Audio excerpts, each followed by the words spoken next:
Se você mandar um desenvolvedor de jogos programar 40 mil inteligências artificiais individuais em Java, ele provavelmente vai ir da sua cara e vai dizer que o Garbage Collector vai travar o PC do jogador.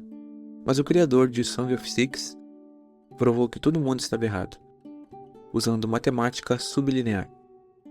E esse ISO não é bobagem não. Java tem fama entre programadores de jogos por um motivo específico. Ele não te dá controle direto sobre a memória. Você aloca um objeto e ele fica lá, até o coletor de lixo decidir que é hora de limpar. E quando isso acontece, o programa inteiro pausa por um instante para fazer essa faxina. Agora, imagina isso, com 40 mil objetos sendo criados e destruídos por segundo. Esse tipo de pausa é que os programadores chamam de stutter, aquela trava de meio segundo que quebra a imersão. Em Dwarf Fortress é justamente isso que acontece quando a colônia cresce demais. O motor começa a suar para dar conta. Jake Blomqvist, o cara que criou o Song of Six sozinho, sabia disso desde o primeiro dia. E a decisão mais importante que ele tomou não foi escolher a linguagem certa. Foi desenhar o motor do zero, pensando em escala. Em vez de pegar um motor pronto, tipo Unity, tipo Unreal, e tentar espremer 40 mil agentes lá dentro. Isso parece um detalhe chato, mas é a raiz de tudo que vem depois. Quando você constrói um motor genérico, ele é pensado para flexibilidade, rodar qualquer tipo de jogo, com qualquer tipo de objeto. Só que flexibilidade por ser performance.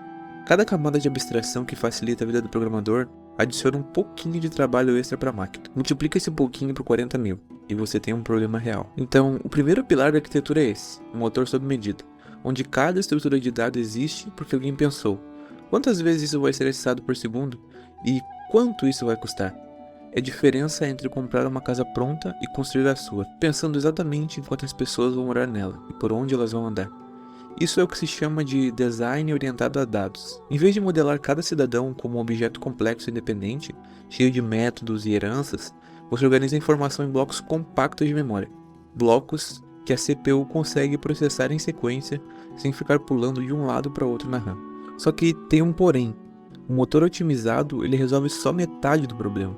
A outra metade, e talvez a mais visível para quem joga, é fazer com que 40 mil pessoas se movam pela cidade sem que o jogo trave calculando rota para cada uma delas. E é aqui que entra o segundo pilar que eu quero abordar, provavelmente o mais elegante de tudo isso, o sistema de pathfinding hierárquico. Para entender por que isso é necessário, pensa no algoritmo mais comum de busca de caminho, o R-Star. Ele funciona bem para poucos agentes, no mapa pequeno, mas escala mal. Porque cada cidadão que precisa ir de um ponto A a um ponto B, força o jogo a varrer tile por tile, calculando custo, revisitando vizinhos, até achar o caminho ótimo. Agora, multiplica isso por 40 mil cidadãos, um mapa gigante, tentando recalcular rota toda vez que alguém constrói uma parede no meio do caminho é inviável.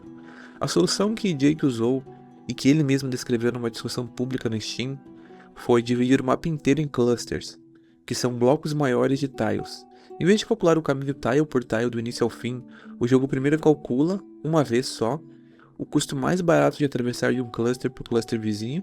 Isso cria uma espécie de mapa reduzido, um mapa dos mapas, digamos assim, onde cada cluster vira praticamente um nó de uma rede muito menor.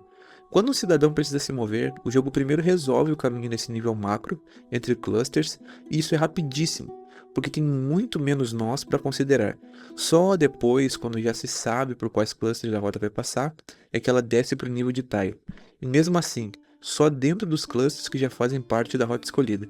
Esse conceito tem nome na literatura acadêmica. Chama HPA estrela, que é o Pathfinding hierárquico. A ideia central por trás dele é simples. Por que recalcular tudo do zero, se boa parte do mapa não muda? Se você constrói uma casa numa esquina da cidade, isso não deveria forçar o jogo a recalcular a rota de alguém do outro lado do mapa. Com o sistema de clusters, quando algo muda dentro de um cluster, só o custo daquele cluster específico e a relação dele com os vizinhos precisa ser recalculado. O resto do mapa continua intacto na memória, pronto para ser reutilizado. Porém, o próprio Jake admitiu que existe um trade-off aqui. Clusters menores dão rotas mais precisas e naturais, porque o jogo tem mais liberdade dentro de cada bloco, para desviar de obstáculos, mas acabam custando mais memória e mais processamento para manter atualizados. Clusters maiores são mais baratos, só que geram caminhos mais toscos, às vezes cidadãos andando em zigue-zague, onde o humano perceberia um atalho óbvio. Achar esse equilíbrio é literalmente um problema de engenharia. Qualquer um que queira montar uma simulação parecida vai precisar enfrentar isso na prática, testando o tamanho de cluster até achar o ponto ideal para o próprio jogo. Beleza, Com isso resolvido, o jogo já sabe mover milhares de pessoas sem travar procurando o caminho. Mas mover não é o mesmo que pensar, né? E aqui chegamos no terceiro pilar, o mais difícil de explicar, porque tem menos informação pública sobre ele. Como simular decisão, personalidade, necessidade e comportamento individual para 40 mil entidades ao mesmo tempo, sem que cada uma delas rode um comportamento complexo a cada frame. A resposta mais provável, e que é praticamente padrão em qualquer simulação de larga escala nesse estilo, é o conceito de nível de detalhe, LOD, ou LOD, só que aplicado não só a gráficos, mas à própria lógica de simulação. Você já deve ter ouvido falar de LOD em jogos 3D. Um objeto longe da câmera é renderizado com menos polígonos, porque o jogador não vai notar a diferença de qualquer jeito.